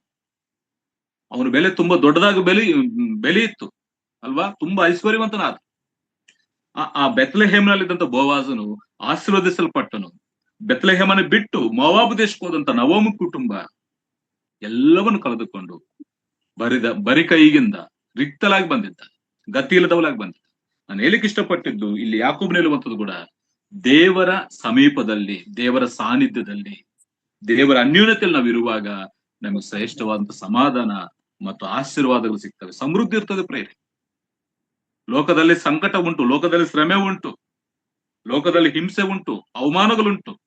ಆದರೆ ಯಾಕೋ ಹೇಳ್ತಾನೆ, ನೀವು ದೇವರ ಸಮೀಪಕ್ಕೆ ಬನ್ನಿರಿ. ಬಿಟ್ಟು ಹೋದವರ ಪರಿಸ್ಥಿತಿ ನಾವು ನೋಡ್ತೇವೆ. ಇವತ್ತು ಅನೇಕರು ಕೂಡ ಸಭೆಗಳನ್ನು ಬಿಟ್ಟು ಹೋಗ್ತಾ ಇದ್ದಾರೆ, ದೇವರ ಅನ್ಯೋನ್ಯತೆಯನ್ನು ಬಿಟ್ಟು ಹೋಗ್ತಾ ಇದ್ದಾರೆ, ಸಾನ್ನಿಧ್ಯವನ್ನು ಬಿಟ್ಟು ಹೋಗ್ತಾ ಇದ್ದಾರೆ. ಸುಖವಾಗಿರ್ಲಿಕ್ಕೆ ಆಗಲ್ಲ ಪ್ರೇರೆ, ನೆಮ್ಮದಿಯಿಂದ ಜೀವನ ಮಾಡ್ಲಿಕ್ಕೆ ಆಗುವುದಿಲ್ಲ. ಮತ್ತು ಲೂಕನ ಬರೆದ ಸುವಾರ್ತೆ 5ನೇ ಅಧ್ಯಾಯದಲ್ಲಿ ಕೂಡ ಒಂದು ಮಾತು, 5ನೇ ಅಧ್ಯಾಯ 4ರಿಂದ 5 ವಚನ ಓದಬೇಕಾದ್ರೆ, ಕರ್ತನನ್ನು ಬಿಟ್ಟು ಬಂದಂತ ಶಿಷ್ಯರು ಇಡೀ ರಾತ್ರಿಯೆಲ್ಲ ಪ್ರಯಾಸ ಪಡ್ತಾರೆ. ಲೋಕನ ಬರೆದ ಸುವಾರ್ತೆ 5ನೇ ಅಧ್ಯಾಯ 4-5 ವಚನಗಳು. ಪೇತ್ರ ಹೇಳ್ತಾರೆ, ನಾವು ರಾತ್ರಿ ಎಲ್ಲ ಪ್ರಯಾಸ ಪಟ್ಟು ನಮಗೆ ಏನು ಸಿಗಲಿಲ್ಲ. ಕಾರಣ ಏನು? ಸ್ವಾಮಿಯನ್ನು ಬಿಟ್ಟು ಬಂದರು. ಸ್ವಾಮಿಯನ್ನು ಬಿಟ್ಟು ಬಂದು ಅವರು ಬಲೆಗಳು ಹಾಕಿ ಇಡೀ ರಾತ್ರಿ ಪ್ರಯಾಸ ಪಟ್ಟರು, ಅವ್ರಿಗೆ ಏನು ಸಿಗ್ಲಿಲ್ಲ, ಪ್ರತಿಫಲ ಏನು ಸಿಗ್ಲಿಲ್ಲ. ಅದು ಸ್ವಾಮಿ ಬಂದು ಹೇಳಿದಾಗ ಪ್ರತಿಫಲ ಸಿಕ್ತು, ಅದು ಬೇರೆ ವಿಷಯ. ಹೇಳಿಕ್ಕೆ ಇಷ್ಟಪಟ್ಟಿದ್ದು, ದೇವರನ್ನು ಬಿಟ್ಟು ಹೋದಾಗ, ಇಲ್ಲ ದೇವರ ಸಾನ್ನಿಧ್ಯವನ್ನು ಬಿಟ್ಟು ಹೋದಾಗ, ದೇವರ ಅನ್ಯೋನ್ಯತೆಯನ್ನು ಬಿಟ್ಟು ಹೋದಾಗ ಅವರಿಗೆ ಶ್ರಮೆ, ಕಷ್ಟ, ಸಂಕಟಗಳು ಮತ್ತು ಪ್ರತಿಫಲವೇನು ಸಿಗುವುದಿಲ್ಲ. ಅದಕ್ಕಾಗಿ ಇಲ್ಲಿ ಯಾಕೋಬ ತಿಳಿಸ್ತಾನೆ, ಹೀಗಿರಲಾಗಿ ಯುದ್ಧಗಳು, ಕಾದಾಟಗಳು, ನಿಮ್ಮಲ್ಲಿ ಸಮಸ್ಯೆಗಳು, ಲೋಕದಲ್ಲಿ ಸಮಸ್ಯೆಗಳು, ಇವೆಲ್ಲವಿರುವಾಗ ನೀವೇನ್ ಮಾಡಬೇಕು? ದೇವರ ಸಮೀಪಕ್ಕೆ ಬರಬೇಕು. ಇದು ಪರಿಷ್ಕಾರ. ಆತನ ಪರಿಷ್ಕಾರವನ್ನು ತಿಳಿಸ್ತಾ ಇದ್ದಾನೆ. ವಿಶ್ವಾಸಿಗಳಾಗಿರುವಂತ ನಾವು ಅನುಭವಿಸ್ತಿರುವಂತ ಈ ಸಮಸ್ಯೆಗಳಲ್ಲಿ ನಾವು ಜಯವನ್ನು ಗಳಿಸಬೇಕಾದ್ರೆ ಒಂದೇ ಒಂದು ಮಾರ್ಗ, ಅದು ಯಾವುದು? ದೇವರ ಸಮೀಪಕ್ಕೆ ನಾವು ಬರಬೇಕು. ಅದಕ್ಕಾಗಿ ಇಲ್ಲಿ ಯಾಕೋಬನು ದೇವರ ಸಮೀಪಕ್ಕೆ ಬರ್ಲಿಕ್ಕೆ 3 ವಿಷಯಗಳನ್ನು ತಿಳಿಸ್ತಾನೆ. 3 ವಿಷಯಗಳನ್ನು ತಿಳಿಸ್ತಾನೆ. ಮೊದಲನೇ ವಿಷಯ ಅಂತಂದ್ರೆ, ಕರ್ತನ ಬಳಿಗೆ ಯಾವ ರೀತಿಯಾಗಿ ಬರಬೇಕು, ಯಾಕೆ ಬರಬೇಕಂತೇಳಿ ಅದನ್ನ ತಿಳಿಸುವಂಥದ್ದು. ಮೊದಲನೇ ವಿಷಯ 8-9 ವಚನ ನಾವು ಓದಿದ್ದೇವೆ. ಅಲ್ಲಿ ನಾವು ಗಮನಿಸುವಂತ ವಿಷಯ, ಮೊದಲನೇ ವಿಷಯ, ದೇವರ ಸಾನ್ನಿಧ್ಯಕ್ಕೆ ಹೇಗೆ ಬರಬೇಕು ಅಂತ ಯಾಕೋಬನು ತಿಳಿಸಿದ್ದಾನಂದ್ರೆ, ನಿಜವಾದ ಪಶ್ಚಾತ್ತಾಪದೊಂದಿಗೆ ದೇವರ ಸಾನ್ನಿಧ್ಯಕ್ಕೆ ಬರಬೇಕು. ಸುಮ್ಮನೆ ಬಂದ್ರೆ ಏನು ಪ್ರಯೋಜನ ಇಲ್ಲ. ಬರುವಂತವ್ರು ಹೇಗೆ ಬರಬೇಕು, ದೇವರ ಸಾನ್ನಿಧ್ಯಕ್ಕೆ ಬರುವಂತವ್ರು ಯಾವ ರೀತಿಯಾಗಿ ಬರಬೇಕಂತೇಳಿ ಇಲ್ಲಿ ಯಾಕೋಬನು ತಿಳಿಸ್ತಾ ಇದ್ದಾನೆ. ನಿಜವಾದ ಪಶ್ಚಾತ್ತಾಪದೊಂದಿಗೆ ಅವರು ಬರಬೇಕು, ಮೊದಲನೇ ವಿಷಯ. ಎರಡನೇ ವಿಷಯ ತಿಳಿಸುವಂಥದ್ದು 10ನೇ ವಚನ ಮತ್ತು 6ನೇ ವಚನ ಗಮನಿಸುವಾಗ, ನಿಜವಾದ ಒಂದು ತಗ್ಗಿಸುವಿಕೆಯ ಸ್ವಭಾವದಿಂದ ಬರಬೇಕು. ತನ್ನನ್ನು ತಾನು ತಗ್ಗಿಸಿಕೊಂಡು ದೀನನಾಗಿ ಆತನು ದೇವರ ಸಾನ್ನಿಧ್ಯಕ್ಕೆ ಬರಬೇಕು. ಇದು ಎರಡನೇ ವಿಷಯ ತಿಳಿಸಿದ್ದಾನೆ. ಬರುವಂತವ್ರು ಹೇಗೆ ಬರಬೇಕು? ಮೊದಲನೇ ವಿಷಯ, ನಿಜವಾದಂತ ಪಶ್ಚಾತ್ತಾಪದೊಂದಿಗೆ ದೇವರ ಸಾನ್ನಿಧ್ಯಕ್ಕೆ ಬರಬೇಕು. ಅದನ್ನು ತಿಳಿಸಿದ್ದಾನೆ 8-9 ವಚನಗಳಲ್ಲಿ. ಅದನ್ನ ಆಲೋಚನೆ ಮಾಡೋಣ. ಎರಡನೇ ವಿಷಯ 10ನೇ ವಚನ ಮತ್ತು 6ನೇ ವಚನ ಗಮನಿಸುವಾಗ, ನಿಜವಾದಂತ ಒಂದು ತಗ್ಗಿಸುವಿಕೆದೊಂದಿಗೆ ಅವನು ಬರಬೇಕು. ಆಮೇಲೆ 3ನೇ ವಿಷಯ 7ನೇ ವಚನದಲ್ಲಿ ನಾವು ಗಮನಿಸ್ತೇವೆ, ನಿಜವಾಗಿ ಆತನಿಗೆ ಒಳಗಾಗಿ ಅಧೀನರಾಗಿ ಬರಬೇಕು. ನಿಜವಾಗಿ ಆತನಿಗೆ ಒಪ್ಪಿಸಿಕೊಂಡು, ತಮ್ಮನ್ನು ತಾವು ಸಮರ್ಪಿಸಿಕೊಂಡು, ನಿಜವಾಗಿ ವಿಧೇಯತ್ವದೊಂದಿಗೆ ಇಲ್ಲ ಒಳಗಾಗಿ ಬರಬೇಕು. ಈ 3 ವಿಷಯಗಳನ್ನು ಯಾಕೋಬನು ಈ ವಚನಗಳ 7ರಿಂದ 10 ವಚನಗಳ ತಿಳಿಸ್ತಾರೆ. ಹೀಗಿರಲಾಗಿ ಲೋಕದಲ್ಲಿ ನಿಮ್ಗೆ ಸಂಕಟ ಇದ್ದಾಗ, ಯುದ್ಧಗಳು, ಕಾದಾಟಗಳು, ಭೋಗಾಶಗಳಲ್ಲಿ, ಲೋಕದ ಸ್ನೇಹದಲ್ಲಿ ಸೋತು ಹೋಗ್ತಿರುತ್ತ ವಿಶ್ವಾಸಗಳಿಗೆ ಒಂದು ಪರಿಷ್ಕಾರವೇನು? ದೇವರ ಸಾನ್ನಿಧ್ಯಕ್ಕೆ ಇಲ್ಲ ದೇವರ ಸಮೀಪಕ್ಕೆ ಬರಬೇಕು. ಬರುವಂತವ್ರು ಯಾವ ರೀತಿಯಾಗಿ ಬರಬೇಕು? ಮೊದಲು ನಿಜವಾದ ಪಶ್ಚಾತ್ತಾಪದೊಂದಿಗೆ ಬರಬೇಕು, 8-9 ವಚನ. 2, ನಿಜವಾದ ತಗ್ಗಿಸುವಿಕೆಯ ಸ್ವಭಾವದಿಂದ ದೀನರಾಗಿ ಬರಬೇಕು. ಮೂರು, ನಿಜವಾಗಿ ಆತನಿಗೆ ಸಮರ್ಪಿಸಿಕೊಂಡು, ಆತನಿಗೆ ಒಪ್ಪಿಸಿಕೊಂಡು ಒಳಗಾಗಿ ಬರಬೇಕು ಅಂತೇಳಿ ಯಾಕೋಬನು ಈ ಮೂರು ವಿಷಯಗಳನ್ನು ತಿಳಿಸಿದ. ಇದರಲ್ಲಿ ಒಂದು ವಿಷಯ ಮಾತ್ರ ಇವತ್ತು ನಾವು ಆಲೋಚನೆ ಮಾಡ್ತೇವೆ. ಮೊದಲನೇ ವಿಷಯ, ನಿಜವಾದಂತ ಪಶ್ಚಾತ್ತಾಪದೊಂದಿಗೆ ಬರಬೇಕು ಅಂತ. ನಾನು ಆಗಲೇ ಹೇಳಿದೆ, ದೇವರನ್ನು ಬಿಟ್ಟು ಹೋದಾಗ, ದೇವರ ಸಾನ್ನಿಧ್ಯವನ್ನು ಬಿಟ್ಟು ಹೋದಾಗ ಏನು ಸಿಗ್ತದೆ? ಏನು ಸಿಗೋದಿಲ್ಲ. ಅದಕ್ಕಾಗಿ ನಾವು ದೇವರ ಸಾನ್ನಿಧ್ಯಕ್ಕೆ ಬರುವಾಗ ನಮಗೆಲ್ಲವೂ ಸಮಾಧಾನ, ಸಂತೋಷ, ನೆಮ್ಮದಿ ಎಲ್ಲ ಸಿಗ್ತದೆ. ಆದ್ರೆ ಬರುವಂತವ್ರು ಯಾವ ರೀತಿಯಾಗಿ ಬರಬೇಕು ಅಂತ ನಾವು ಗಮನಿಸೋಣ. ಈಗ ಮೊದಲನೇ ವಿಷಯ, ನಿಜವಾದಂತ ಪಶ್ಚಾತ್ತಾಪದೊಂದಿಗೆ ಬರಬೇಕು. 8ನೇ ವಚನ, 9ನೇ ವಚನ, ದೇವರ ಸಮೀಪಕ್ಕೆ ಬನ್ನಿರಿ, ಆಗ ಆತನು ನಿಮ್ಮ ಸಮೀಪಕ್ಕೆ ಬರುವನು. ಪಾಪಿಗಳೇ, ನಿಮ್ಮ ಕೈಗಳನ್ನು ಶುಚಿ ಮಾಡಿಕೊಳ್ಳಿರಿ, ಎರಡು ಮನಸ್ಸು ಉಳ್ಳವರೇ, ನಿಮ್ಮ ಹೃದಯಗಳನ್ನು ನಿರ್ಮಲ ಮಾಡಿಕೊಳ್ಳಿರಿ. ದುಃಖಿಸಿರಿ, ಗೋಳಾಡಿರಿ, ಕಣ್ಣೀರಿಡಿರಿ, ನಗುವುದನ್ನು ಬಿಟ್ಟು ಗೋಳಾಡಿರಿ, ಸಂತೋಷವನ್ನು ಬಿಟ್ಟು ಮನಗುಂದಿದವರಾಗಿರಿ. ಇಲ್ಲಿ ಈ ಪದಗಳನ್ನು ಗಮನಿಸುವಾಗ ಒಬ್ಬ ವಿಶ್ವಾಸಿ ಇಲ್ಲ ಒಬ್ಬ ವ್ಯಕ್ತಿ ದೇವರ ಸಾನ್ನಿಧ್ಯಕ್ಕೆ ಬರಬೇಕಾದ್ರೆ ಅವನು ನಿಜವಾದಂತ ಪಶ್ಚಾತ್ತಾಪದೊಂದಿಗೆ ಬರಬೇಕು. ಯಾಕೆ ಗೊತ್ತಾ? ಯಾಕೆ ನಿಜವಾದಂತ ಪಶ್ಚಾತ್ತಾಪದೊಂದಿಗೆ ಬರಬೇಕಂದ್ರೆ ಆತನು ಎಂತವನು? ಆತನು ಪರಿಶುದ್ಧನಾಗಿದ್ದಾನೆ. ಆ ಪರಿಶುದ್ಧನ ಸಾನ್ನಿಧ್ಯಕ್ಕೆ ನಾವು ಹೋಗುವಾಗ ನಮ್ಮನ್ನು ನಾವು ಪರೀಕ್ಷಿಸಿಕೊಂಡು ನಿಜವಾದ ಒಂದು ಪಶ್ಚಾತ್ತಾಪದೊಂದಿಗೆ ನಾವು ಹೋಗ್ಬೇಕು. ಆತನು ಪರಿಶುದ್ಧನು. ಇಲ್ಲಿ ಅವ್ರ ಬಗ್ಗೆ ಹೇಳುವಂತ ಮಾತುಗಳು ನೋಡಿ, 4ನೇ ವಚನದಲ್ಲಿ ವ್ಯಭಿಚಾರಿಗಳು ನೀವು ಅಲ್ಲ, 4ನೇ ವಚನದಲ್ಲಿ ವ್ಯಭಿಚಾರಿಗಳು ನೀವು ಅಂತ ಹೇಳ್ತಾ ಇದ್ದಾನೆ. ಮತ್ತು ನಾವು ಓದಿರುವಂತ ವಾಕ್ಯ ಭಾಗದಲ್ಲಿ ಪಾಪಿಗಳೇ ಅಂತ ಹೇಳ್ತಾ ಇದ್ದಾನೆ, ಎರಡು ಮನಸ್ಸು ಉಳ್ಳವರೇ ಅಂತ ಹೇಳ್ತಾರೆ. ಅದಕ್ಕಾಗಿ ದೇವರ ಸಾನ್ನಿಧ್ಯಕ್ಕೆ ಬರುವಾಗ ಆತನು ಪರಿಶುದ್ಧನಾದದ್ರಿಂದ ನಮ್ಮನ್ನು ನಾವು ಕ್ರಮಪಡಿಸಿಕೊಂಡು, ನಮ್ಮ ಪಾಪಗಳನ್ನು ಸರಿಪಡಿಸಿಕೊಂಡು, ಒಪ್ಪಿಕೊಂಡು ನಾವು ಪರಿಶುದ್ಧರಾಗಿ ದೇವರ ಸಾನ್ನಿಧ್ಯಕ್ಕೆ ಬರಬೇಕಾದ ಅದು ಭಯಂಕರವಂತ ಸ್ಥಳ, ಅದು ಪರಿಶುದ್ಧವಂತ ಸ್ಥಳ. ಮೋಶೆ ಅಲ್ಲಿ ಆ ಸೀನಾಯಿ ಬೆಟ್ಟಕ್ಕೆ ಹೋಗ್ಬೇಕಾದ್ರೆ, ಬೆಟ್ಟದ ಮೇಲೆ ಹೋಗ್ಬೇಕಾದ್ರೆ ತಮ್ಮನ್ನು ತಾವು ಶುದ್ಧಿ ಮಾಡ್ಕೊಂಡು ಹೋಗ್ತಾರೆ. ಆ ಮುಳ್ಳಿನ ಪೊದೆಯಲ್ಲಿ ದೇವರ ಮಹಿಮೆ ಕಾಣಿಸ್ಕೊಂಡಾಗ ಮೋಶೆ, ಇದು ಪವಿತ್ರವಂತ ಸ್ಥಳ, ನಿನ್ನ ಕೆರೆಗಳನ್ನು ಬಿಚ್ಚು ಬಾ. ದೇವರ ಸಾನ್ನಿಧ್ಯಕ್ಕೆ ಹಾಗೆ ಹೋಗಬಾರದು. ಯಾವ ರೀತಿಯಾಗಿ ಹೋಗ್ಬೇಕಂತ ಇಲ್ಲಿ ಯಾಕೋಬನು ತಿಳಿಸಿದ್ದಾನೆ. ಮತ್ತು ಇಲ್ಲಿ ಆದಿಕಾಂಡ ಪುಸ್ತಕದಲ್ಲಿ ಒಂದು ಮಾತು ಓದೋಣ. ಇಲ್ಲಿ ಭಕ್ತನಾಂತ ಯಾಕೋಬನು ಒಂದು ಮಾತು ಹೇಳ್ತಾನೆ, ದೇವರ ಸಾನ್ನಿಧ್ಯ ಅದೆಷ್ಟು ಭಯಂಕರವಾದಂತೇಳಿ. 28ನೇ ಅಧ್ಯಾಯ 16ನೇ ವಚನದಲ್ಲಿ, ಯಾಕೋಬನು ನಿದ್ದೆಯಿಂದ ಎಚ್ಚೆತ್ತು ನಿಜವಾಗಿ ಯೆಹೋವನು ಈ ಸ್ಥಳದಲ್ಲಿದ್ದಾನೆ, ಅದು ನನಗೆ ತಿಳಿದೇ ಹೋಯಿತು ಅಂದುಕೊಂಡು ಭಯಪಟ್ಟವನಾಗಿ, ಈ ಸ್ಥಳವೆಷ್ಟೋ ಭಯಂಕರವಾದದ್ದು, ಇದು ದೇವರ ಮನೆಯ ಹೊರತು ಬೇರೆ ಅಲ್ಲ, ಇದು ಪರಲೋಕದ ಬಾಗಿಲು ಹಿಂದಿಯಲ್ಲಿದೆ. ಇಲ್ಲಿ ಯಾಕೋಬನು ಆತನು ದೇವರ ಆ ಸಾನ್ನಿಧ್ಯವನ್ನು ನೋಡಿ, ದೇವರು ಇರುವಂತ ಆ ಸ್ಥಳವನ್ನು ನೋಡಿ ಅದನ್ನೇ ಮತ್ತೆ ಭಯಪಟ್ಟವನಾಗಿ, ಅಯ್ಯೋ ಇದು ನನಗೆ ತಿಳಿದು ಹೋಯ್ತಲ್ಲ, ನನಗೆ ತಿಳಿಯದೆ ನಾನು ಇಲ್ಲಿ ಮಲಗಿಬಿಟ್ಟಿದ್ದೇನೆ ಅಂತೇಳಿ ಅವನು ಭಯಪಟ್ಟವನಾಗಿ, ಈ ಸ್ಥಳವು ಎಷ್ಟೋ ಭಯಂಕರವಾದದ್ದು, ಇದು ದೇವರ ಮನೆ, ಇದು ದೇವರ ಮನೆ ಅಂತೇಳಿ ಆತನು ಭಯದಿಂದ ಅಲ್ಲಿ ಆತನು ಇರುವಂತದ್ದು ನಾವು ಗಮನಿಸ್ತೇವೆ. ಇವತ್ತು ದೇವರ ಸಾನ್ನಿಧ್ಯ, ದೇವರು ಇರುವಂತ ಸ್ಥಳ ಅದು ಭಯಂಕರವಾದದ್ದು ಪ್ರೇರೆ. ಆತ ಅತಿ ಪರಿಶುದ್ಧನು, ಆತನ ಮಹೋನ್ನತನಾಗಿದ್ದಾನೆ. ಆತನಿರುವಂತ ಸ್ಥಳಕ್ಕೆ ನಾವು ಹೋಗುವಾಗ, ಆತನ ಸಾನ್ನಿಧ್ಯಕ್ಕೆ ನಾವು ಹೋಗುವಾಗ ಯಾವ ರೀತಿಯಾಗಿ ಹೋಗಬೇಕು? ನಿಜವಾದಂತ ಪಶ್ಚಾತ್ತಾಪದೊಂದಿಗೆ ನಾವು ಹೋಗುವಾಗ ನಮಗೆ ಸಹಾಯ ಸಿಗ್ತದೆ.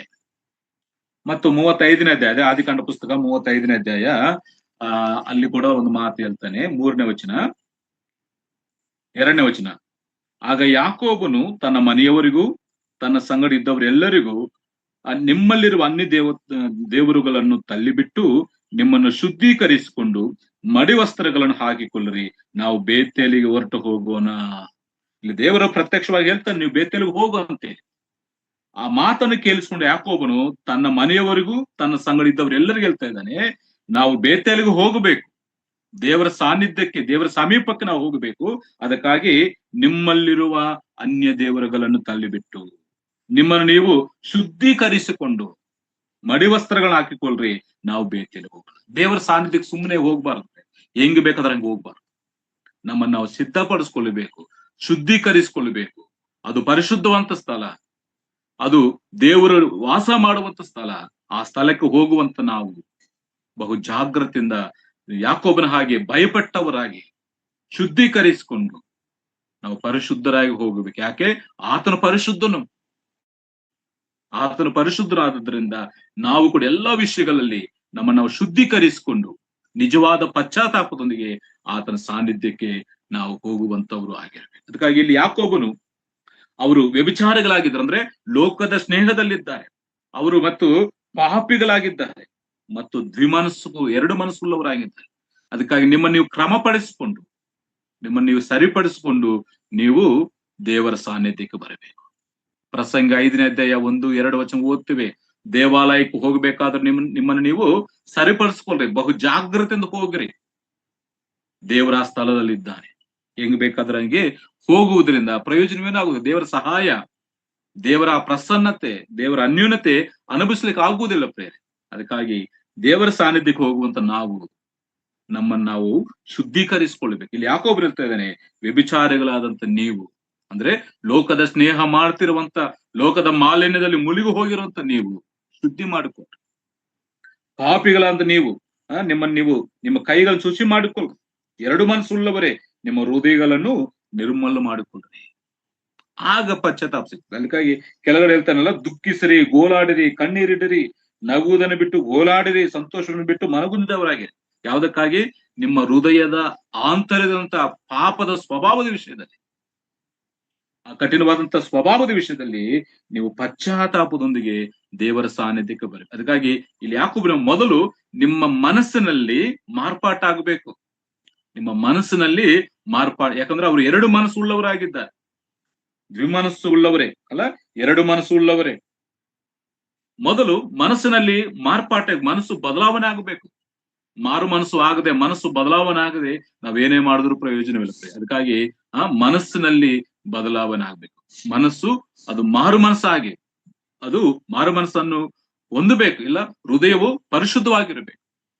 ಅದಕ್ಕಾಗಿ ಒಂದೇ ಮನಸ್ಸು ಉಳ್ಳವರಾಗಿ, ಕರ್ತನು ನನ್ನ ರಕ್ಷಕನು ಅಂತ ಹೇಳಿ ಒಂದೇ ಮನಸ್ಸುಳ್ಳವರಾಗಿ ಹೋಗಬೇಕು.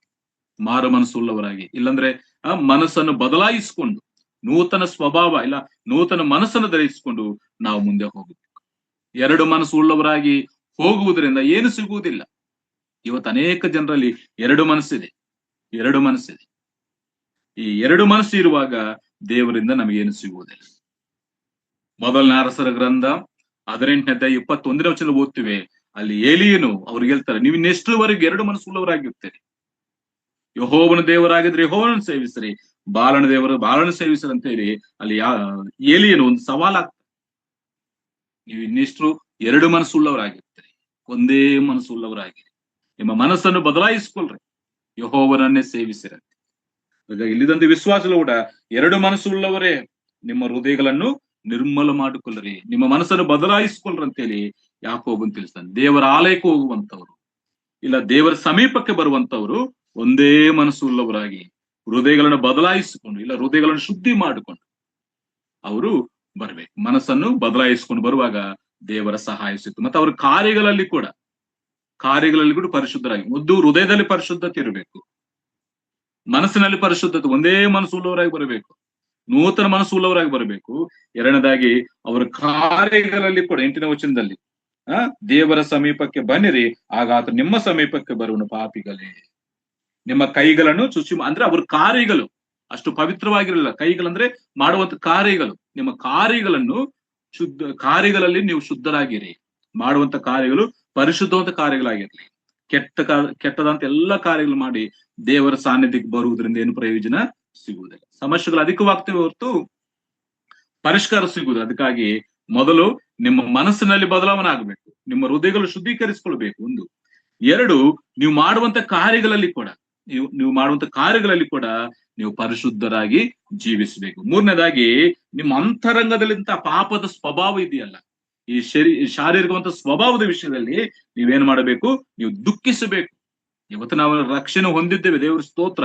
ಆದ್ರೆ ಆ ಪಾಪದ ಸ್ವಭಾವ ಇದೆ. ಇನ್ನು ನಮ್ಮಲ್ಲಿ ಪಾಪದ ನಿಯಮ ಹಾಗೆ ಇದೆ. ಅನುದಿನವೂ ನಮ್ಮನ್ನು ಕೆಡಿಸುವುದಕ್ಕಾಗಿ ಅದು ಪ್ರಯತ್ನ ಮಾಡ್ತಾನೆ ಇರ್ತದೆ. ಅದಕ್ಕಾಗಿ ಈ ಅಂತರಂಗದಲ್ಲಿ ಅಡಕವಾಗಿರುವಂತ, ನಮ್ಮ ಶರೀರದಲ್ಲಿ ವಾಸ ಮಾಡುತ್ತಿರುವಂತ ಈ ಪಾಪದ ಸ್ವಭಾವದ ವಿಷಯದಲ್ಲಿ ಕೂಡ ದುಃಖಿಸಿರಿ, ಗೋಲಾಡಿರಿ, ಕಣ್ಣೀರಿಡಿರಿ, ಮನಗುಂದಿದವರಾಗಿರಿ, ದುಃಖ ಪಡಿರಿ. ಆಗ ದೇವರು ನಿಮ್ಮ ಸಮೀಪಕ್ಕೆ ಬರ್ತಾರೆ. ಈ ಮೂರು ಕಾರ್ಯಗಳು ಮಾಡದೆ ಬಂದು ಹೋಗುವುದರಿಂದ ಯಾವ ಪ್ರಯೋಜನವೂ ಸಿಗುವುದಿಲ್ಲ. ಬಂದು ಹೋಗುವುದರಿಂದ ಯಾವ ಪ್ರಯೋಜನ ಸಿಗುವುದಿಲ್ಲ. ಮನಸ್ಸು ಬದಲಾವಣೆ ಆಗಬೇಕು. ನಿಜವಾದಂತ ಪಶ್ಚಾತ್ತಾಪ, ನಮ್ಮ ಪಾಪಗಳಿಗೆ ಕ್ಷಮಾಪಣೆ ಸಿಕ್ಕಿದೆ ಅಂತ ಭರವಸೆ ನಮ್ಮಲ್ಲಿರ್ಬೇಕು. ಮನಸ್ಸು ಬದಲಾವಣೆ ಆಗ್ಬೇಕು, ಹೃದಯದಲ್ಲಿ ಮಾರ್ಪಾಟಾಗಬೇಕು. ಎರಡು, ನಾವು ಮಾಡುವಂತ ಕಾರ್ಯಗಳಲ್ಲಿ ಕೂಡ ವ್ಯತ್ಯಾಸ. ಯೇಸು ಕ್ರಿಸ್ತನ ನಂಬುವುದಕ್ಕಿಂತ ಮುಂಚೆ ನಾವು ಏನು ಮಾಡ್ತಿದ್ದೇವೆ, ಈಗ ಏನು ಮಾಡ್ತಿದ್ದೇವೆ, ನಾವು ಮಾಡುವಂತ ಕಾರ್ಯಗಳು ಕೂಡ ಪರಿಶುದ್ಧವಾಗಿರಬೇಕು. ಮೂರನೇದಾಗಿ ನಮ್ಮ ಅಂತರಂಗದಂತ ಪಾಪದ ಸ್ವಭಾವ, ಅದಕ್ಕಾಗಿ ನಾವು ದುಃಖ ಪಡಬೇಕು, ಗೋಲಾಡಬೇಕು. ನಾವು ರಕ್ಷಿಸಲ್ಪಟ್ಟಿದ್ದೇವೆ, ಆದ್ರೆ ಪ್ರತಿದಿನ ಪ್ರತಿ ಕ್ಷಣ ಅದು ಹೋರಾಟವೇ.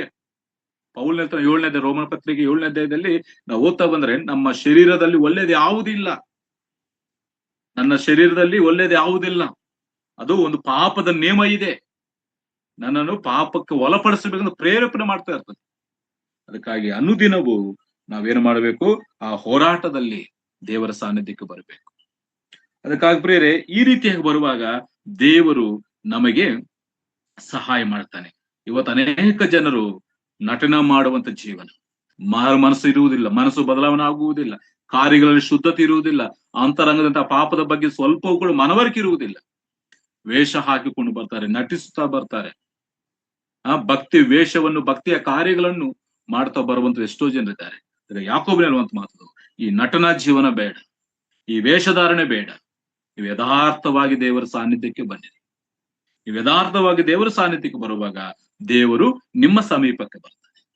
ನೀವು ದೇವರ ಸಮೀಪಕ್ಕೆ ಬರುವ ಈ ರೀತಿಯಾಗಿ ಬರುವಾಗ ಪರಿಶುದ್ಧರಾಗಿ ಜೀವಿಸುತ್ತಾ, ಪರಿಶುದ್ಧ ಕಾರ್ಯಗಳನ್ನು ಮಾಡುತ್ತಾ, ಅಂತರಂಗದಂತ ಆ ಬಲಹೀನ ಸ್ಥಿತಿಯನ್ನು ದುಃಖಿಸಿಕೊಳ್ಳುತ್ತಾ, ದುಃಖದಿಂದ ದೇವರ ಸಾನ್ನಿಧ್ಯಕ್ಕೆ ಬರುವಾಗ ದೇವರು ನಿಮ್ಮ ಸಮೀಪಕ್ಕೆ ಬರ್ತಾನಂತೇಳಿ ಆತನ ತಿಳಿಸ್ತಾನೆ. ನೋಡಿದ ಮಾತು ಓದನ ದಾವೀದನ ಕೀರ್ತನೆ 51ನೇ ದಾವೀದನ ಕೀರ್ತನೆಯಲ್ಲಿ ಒಂದು ಮಾತಿದೆ. ದಾವೀದನ್ ನೋಡಿ ಆತನ ಮಾಡುವಂತ ಪ್ರಾರ್ಥನೆ 51ನೇ ಕೀರ್ತನೆ 1-4 ವಚನಗಳನ್ನ ಓದ್ತೇನೆ. ಪ್ರೀತಿ ಸ್ವರೂಪನಾದ ದೇವರೇ, ನನ್ನನ್ನು ಕರುಣಿಸು, ಕರುಣಾನಿಧಿಯೇ, ನನ್ನ ದ್ರೋಹವನ್ನೆಲ್ಲ ಅಲಿಸಿಬಿಡು, ನನ್ನ ಪಾಪವನ್ನು ಸಂಪೂರ್ಣವಾಗಿ ತೊಳೆದು ಬಿಡು, ನನ್ನ ದ್ರೋಹವನ್ನು ಪರಿಹರಿಸಿ ನನ್ನನ್ನು ಶುದ್ಧಗೊಳಿಸು. ನಾನು ದ್ರೋಹಿ ಎಂದು ನಾನೇ ಒಪ್ಪಿಕೊಂಡಿದ್ದೇನೆ. ನೋಡಿದ್ರೆ, ನಾನು ದ್ರೋಹಿ, ನಾನೇ ಒಪ್ಪಿಕೊಂಡಿದ್ದೇನೆ. ನನ್ನ ಪಾಪವು ಯಾವಾಗಲೂ ನನ್ನ ಮುಂದೆ ಇದೆ. ನಿನಗೆ ತಪ್ಪು ಮಾಡಿದ್ದೇನೆ, ನಿನ್ನ ದೃಷ್ಟಿಗೆ ಕೆಟ್ಟದ್ದಾಗಿರುವುದನ್ನೇ ಮಾಡಿದ್ದೇನೆ. ನಿನ್ನ ನಿರ್ಣಯವು ನ್ಯಾಯವಾಗಿಯೂ ನಿನ್ನ ತೀರ್ಪು ನಿಷ್ಕಲವಂಕೂ ಇರ್ತದಲ್ಲ. ಇಲ್ಲಿ ದಾವೀದನು ಪಶ್ಚಾತ್ತಾಪ ಪಡ್ತಿದ್ದಾನೆ. ನಾನು ದ್ರೋಹ ಮಾಡಿದ್ದೇನೆ, ನಾನು ಪಾಪ ಮಾಡಿದ್ದೇನೆ, ನಿನಗೆ ವ್ಯತಿರೇಕವಾಗಿ ನಾನು ಜೀವಿಸಿದ್ದೇನೆ, ನನ್ನನ್ನು ಕ್ಷಮಿಸು, ನನ್ನನ್ನು ತೊಳೆದು ಬಿಡು, ನನ್ನ ದ್ರೋಹವನ್ನೆಲ್ಲ ಅಲಿಸಿಬಿಡು ಅಂತೇಳಿ ದಾವೀದನು ಪಶ್ಚಾತ್ತಾಪದೊಂದಿಗೆ ಅದನ್ನು ಪ್ರಾರ್ಥಿಸ್ತಿರುವಂತದ್ದು ವಾಕ್ಯದಲ್ಲಿ ನಾವು ಗಮನಿಸ್ತೇವೆ. 19ನೇ ವಚನ ನೋಡಿ, 17ನೇ ವಚನ. ಕುಗ್ಗಿದ ಮನಸ್ಸೇ ದೇವರಿಗೆ ಇಷ್ಟ ಯಜ್ಞ, ದೇವರೇ, ಪಶ್ಚಾತ್ತಾಪದಿಂದ ಜಜ್ಜಿ ಹೋದ ಮನಸ್ಸನ್ನು ನೀನು ತಿರಸ್ಕರಿಸುವುದಿಲ್ಲ. ಪಶ್ಚಾತ್ತಾಪದಿಂದ ಜಜ್ಜಿ ಹೋದಂತ ಮನಸ್ಸನ್ನು ದೇವರು ಎಂದಿಗೂ ತಿರಸ್ಕರಿಸುವುದಿಲ್ಲ. ಇಲ್ಲಿ ಯಾಕೋಬನು ತಿಳಿಸ್ತೇನೆ, ನೀವು ನಿಜವಾದಂತ ಒಂದು ಪಶ್ಚಾತ್ತಾಪದೊಂದಿಗೆ ಬರ್ರಿ, ಆಗ ದೇವರು ನಿಮ್ಮನ್ನು ಎಂದಿಗೂ ತಿರಸ್ಕರಿಸುವುದಿಲ್ಲ. ಆತ ನಿಮ್ಮ ಸಮೀಪಕ್ಕೆ ಬರ್ತಾನಂತೇಳಿ ವಾಕ್ಯದಲ್ಲಿ ನಾವು ಗಮನಿಸ್ತಿದ್ದೇವೆ. ದೇವರ ಸಾನ್ನಿಧ್ಯಕ್ಕೆ ಬರುವಾಗ ಯಾವ ರೀತಿಯಾಗಿ ಬರ್ಬೇಕಂದ್ರೆ ನಿಜವಾದಂತ ಒಂದು ಪಶ್ಚಾತ್ತಾಪದೊಂದಿಗೆ. ಇಲ್ಲಿ ದಾವೀದನು ದಾವೀದನು ಪ್ರಾರ್ಥಿಸಿದ್ದಾನೆ, ಆ ಕುಗ್ಗಿದ ಮನಸ್ಸೇ ದೇವರಿಗೆ ಇಷ್ಟ ಯಜ್ಞ, ದೇವರೇ, ಪಶ್ಚಾತ್ತಾಪದಿಂದ ಜಜ್ಜಿ ಹೋದ ಮನಸ್ಸನ್ನು ನೀನು ತಿರಸ್ಕರಿಸುವುದಿಲ್ಲ. ಇದು ದೇವರು ಎಂದಿಗೂ ತಿರಸ್ಕರಿಸುವುದಿಲ್ಲ. ಅದಕ್ಕಾಗಿ ಇಂಥ ಮನಸ್ಸುಳ್ಳವರು ಯಾಕೋಬನು ಅದಕ್ಕೆ, ನೀವು ಗೋಲಾಡಿರಿ, ದುಃಖಿಸಿರಿ, ಕಣ್ಣೀರಿಡ್ರಿ, ಮನಗುಂದಿದವರಾಗಿರಿ. ಇಂಥ ಮನಸ್ಸನ್ನು, ಇಂಥ ಹೃದಯವನ್ನು ದೇವರು ಎಂದಿಗೂ ಕೂಡ ತಿರಸ್ಕಾರ ಮಾಡುವುದಿಲ್ಲ. ಅದಕ್ಕಾಗಿ ದೇವರ ಸಾನ್ನಿಧ್ಯಕ್ಕೆ ಬರುವಂತ ನಾವು, ಇಲ್ಲ ದೇವರಿಂದ ಸಹಾಯವನ್ನು ನಾವು ಪಡ್ಕೊಳ್ಬೇಕಾದ್ರೆ ಈ ರೀತಿಯಾಗಿ ನಾವು ಬರುವಂತವ್ರು ಆಗಿರಬೇಕು. ಮತ್ತೊಂದು ಮಾತು ನಾನು ಓದ್ತೀನಿ ನೋಡಿ, 2ನೇ ಅರಸರ ಗ್ರಂಥದಲ್ಲಿ ಒಬ್ಬ ಅರಸನು ಯಾವ ರೀತಿಯಾಗಿ ಪಶ್ಚಾತ್ತಾಪ ಪಡ್ತಾನಂತೇಳಿ ಒಂದು ಮಾತು ಓದೋಣ. 2ನೇ ಅರಸರ ಗ್ರಂಥ 22ನೇ ಅಧ್ಯಾಯ.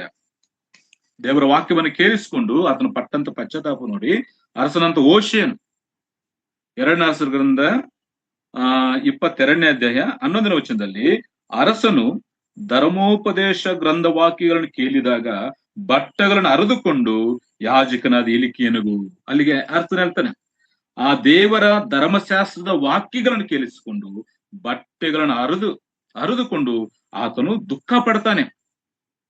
12 ಮಧ್ಯಭಾಗದಲ್ಲಿ ನಮ್ಮ ಪೂರ್ವಿಕರು ನಮಗೆ ಸಿಕ್ಕಿರುವ ಈ ಗ್ರಂಥದ ವಾಕ್ಯ ಕಿವಿಗೊಡದೆಯೂ ಅವುಗಳನ್ನು ಕೈಗೊಳ್ಳದೆಯೂ ಹೋದದ್ರಿಂದ ನಾವು ಯೆಹೋವನ ಉಗ್ರ ಕೋಪಕ್ಕೆ ಪಾತ್ರರಾಗಿದ್ದೇವೆ.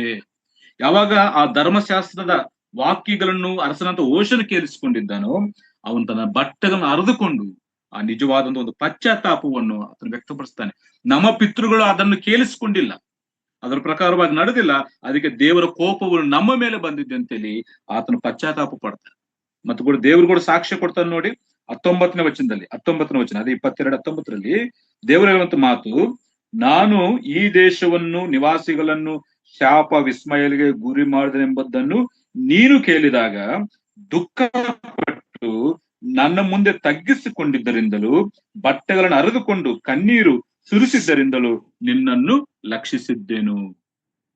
ಓಶನು ಯಾವಾಗ ಆ ದೇವರ ಧರ್ಮಶಾಸ್ತ್ರದ ವಾಕ್ಯಗಳನ್ನು ಕೇಳಿಸಿಕೊಂಡಿದ್ದಾನು, ತನ್ನ ಜನರ ಪಾಪಗಳ ಆತನ ಮುಂದೆ ಬಂದಾಗ ಆತನ ಏನ್ ಮಾಡ್ತಾನೆ, ತನ್ನ ಬಟ್ಟೆಗಳನ್ನ ಅರೆದುಕೊಂಡು ತನ್ನನ್ನು ತಗ್ಗಿಸಿಕೊಂಡು ಬಟ್ಟೆಗಳನ್ನ ಅರೆದುಕೊಂಡು ಕಣ್ಣೀರು ಸುರಿಸಿದ್ದರಿಂದ ನಾನು ನಿನ್ನನ್ನು ಲಕ್ಷಿಸಿದ್ದೆ.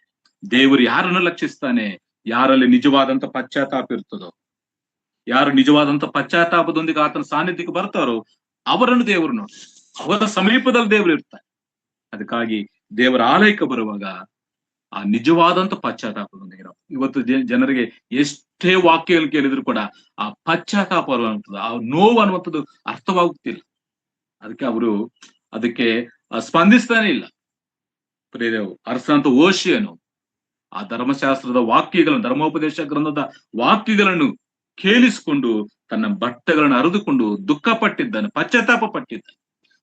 ತನ್ನ ಮನಸ್ಸನ್ನು ಮುರಿದ ಮನಸ್ಸಾಗಿ ಮಾಡಿಕೊಂಡಿದ್ರಿಂದ ದೇವರು ಅವನ ಲಕ್ಷಿಸಿದ್ದ. ಅದಕ್ಕೆ ಯೋಬಲ್ ಹೇಳ್ತಾನೆ, ನಿಮ್ಮ ಬಟ್ಟೆಗಳನ್ನೆಲ್ಲ, 2ನೇ ಅಧ್ಯಾಯ ಯೋಬಲ್ ಪ್ರವಚನ ಗ್ರಂಥ 2ನೇ ಅಧ್ಯಾಯ 13ನೇ ವಚನ ಆತ ಹೇಳ್ತಾನೆ, ನಿಮ್ಮ ಬಟ್ಟೆಗಳನ್ನೆಲ್ಲ ನಿಮ್ಮ ಹೃದಯಗಳನ್ನ ಅರೆದುಕೊಂಡು ನಿಮ್ಮ ದೇವರಾದ ಯೆಹೋವನ ಕಡೆಗೆ ತಿರುಗಿಕೊಳ್ಳಿರಿ. ಬಟ್ಟೆಗಳನ್ನ ಅರೆದುಕೊಳ್ಳೋದು ಮುಖ್ಯವಲ್ಲ, ನಿಮ್ಮ ಹೃದಯಗಳನ್ನ ಅರೆದುಕೊಂಡು, ನಿಮ್ಮ ಹೃದಯದಿಂದ ಪಾಪದ ಸ್ವಭಾವಕ್ಕಾಗಿ ನೀವು ಕಣ್ಣೀರು ಇಡುತ್ತಾ ಗೋಲಾಡುತ್ತಾ ದೇವರ ಕಡೆಗೆ ತಿರುಗಿಕೊಳ್ಳಬೇಕು. ಆಗ ದೇವರು ನಿಮ್ಮ ಕಡೆಗೆ ಬರ್ತಾರೆ. ನಾನಿಲ್ಲಿ ಮುಗಿಸ್ತೇನೆ ಪ್ರಿಯರೇ. ಮೊದಲನೇ ವಿಷಯ, ಯಾವ ರೀತಿಯಾಗಿ ದೇವರ ಸಾನ್ನಿಧ್ಯಕ್ಕೆ ಬರಬೇಕು. ನಮ್ಮ ಸಮಸ್ಯೆ ಪರಿಷ್ಕಾರ ದೇವರ ಸಾನ್ನಿಧ್ಯವೇ. ಆದ್ರೆ ಆ ಸಾನ್ನಿಧ್ಯಕ್ಕೆ ಬರಬೇಕಾದ್ರೆ ಯಾವ ರೀತಿಯಾಗಿ ಬರಬೇಕು? ನಿಜವಾದ ಪಶ್ಚಾತ್ತಾಪದೊಂದಿಗೆ ಬರಬೇಕು, ನಿಜವಾದಂತ ಮಾನಸಾಂತರದೊಂದಿಗೆ ಬರಬೇಕು, ಹೃದಯದಲ್ಲಿ ಆ ಪರಿಶುದ್ಧತೆಯೊಂದಿಗೆ ಬರಬೇಕು, ನಮ್ಮ ಕಾರ್ಯಗಳಲ್ಲಿ ಪರಿಶುದ್ಧರಾಗಿ ಬರಬೇಕು, ಅಂತರಂಗದ ಪಾಪದ ಸ್ವಭಾವದಲ್ಲಿ ಜಜ್ಜಲ್ಪಟ್ಟವರಾಗಿ, ಮನಗುಂದಿದವರಾಗಿ, ನೋವಿನಿಂದ ದುಃಖದಿಂದ ಆತನ ಸಾನ್ನಿಧ್ಯಕ್ಕೆ ಬರುವಾಗ ಆತನು ನಮ್ಮ ಸಮೀಪಕ್ಕೆ ಬರ್ತಾನೆ. ಅದಕ್ಕಾಗಿ ಒಳಗೆ ಪಾಪಗಳನ್ನಿಟ್ಟುಕೊಂಡು ಹೊರಗಡೆ ನಾವು ಇದೀವಂತೇಳಿ ಅನೇಕ ಜನರು ನಟಿಸುವಂತವ್ರು, ವೇಷ ಹಾಕಿಕೊಳ್ಳುವಂತ ಎಷ್ಟೋ ಜನರಿದ್ದಾರೆ. ನಮ್ಮ ಒಳಗೆ ಪಾಪವಿದೆ ಪ್ರಿಯರೇ, ಅದನ್ನ ಯಥಾರ್ಥವಾಗಿ ಒಪ್ಪಿಕೊಳ್ಳೋಣ, ದೇವರ ಮುಂದೆ ಅದನ್ನು ಒಪ್ಪಿಕೊಳ್ಳೋಣ, ನಮ್ಮನ್ನು ನಾವು ತಗ್ಗಿಸಿಕೊಳ್ಳೋಣ. ನಿಜವಾದಂತ ಪಶ್ಚಾತ್ತಾಪದೊಂದಿಗೆ ಆತನ ಸಾನ್ನಿಧ್ಯಕ್ಕೆ ಹೋಗುವಾಗ ಆತನು ನಮ್ಮ ಸಮೀಪಕ್ಕೆ ಬರ್ತಾನೆ, ನಮ್ಮ ಸಮಸ್ಯೆಗಳಿಗೆ ಪರಿಷ್ಕಾರವನ್ನು ಕೊಡ್ತಾನೆ. ಅದಕ್ಕಾಗಿ ಮೊದಲ ವಿಷಯ ಇಲ್ಲಿ ನಾನು ಮುಗಿಸ್ತಾ ಇದ್ದೇನೆ, ಎಲ್ಲ ಸಮಸ್ಯೆಗಳ ಪರಿಷ್ಕಾರ ದೇವರ ಸಾನ್ನಿಧ್ಯ, ದೇವರ ಅನ್ಯೋನ್ಯತೆ. ದೇವರ ಅನ್ಯೋನ್ಯತೆಗೆ ನಾವು ಬರುವಾಗ ಆತ ನಮಗೆ ನಮ್ಮ ಸಮಸ್ಯೆಗಳ ಪರಿಷ್ಕಾರವನ್ನು ಕೊಡ್ತಾನೆ. ಆದ್ರೆ ಬರುವಂತರ ಯಾವ ರೀತಿಯಾಗಿ ಬರಬೇಕು? ನಿಜವಾದಂತ ಪಶ್ಚಾತ್ತಾಪದೊಂದಿಗೆ ನಾವು ಬಂದು ಆತನಿಂದ ಶ್ರೇಷ್ಠವಾದಂತ ಸದುತ್ರವನ್ನು ಪಡ್ಕೊಂಡು ಈ ಭೂಲೋಕದಲ್ಲಿ ಆತನ ಸಾಕ್ಷಿ ಮಕ್ಕಳಾಗಿ ಜೀವಿಸೋಣ. ಉಳಿದಿರುವಂತ 2 ವಿಷಯಗಳನ್ನು ಕರ್ತನ ಚಿತ್ತವಾದ ಮುಂದಿನ ದಿನಗಳಲ್ಲಿ ನಾವು ಆಲೋಚನೆ ಮಾಡೋಣ. ದೇವರು ಕೊಟ್ಟಂತ ಮಾತನ್ನು ಮುಗಿಸುತ್ತಾ ನಿಮ್ಮೆಲ್ಲರಿಗೂ ನನ್ನ ಪ್ರೀತಿಯ ವಂದನೆಗಳು ತಿಳಿಸ್ತೇನೆ. ಎಲ್ಲರಿಗೂ ಧನ್ಯವಾದ.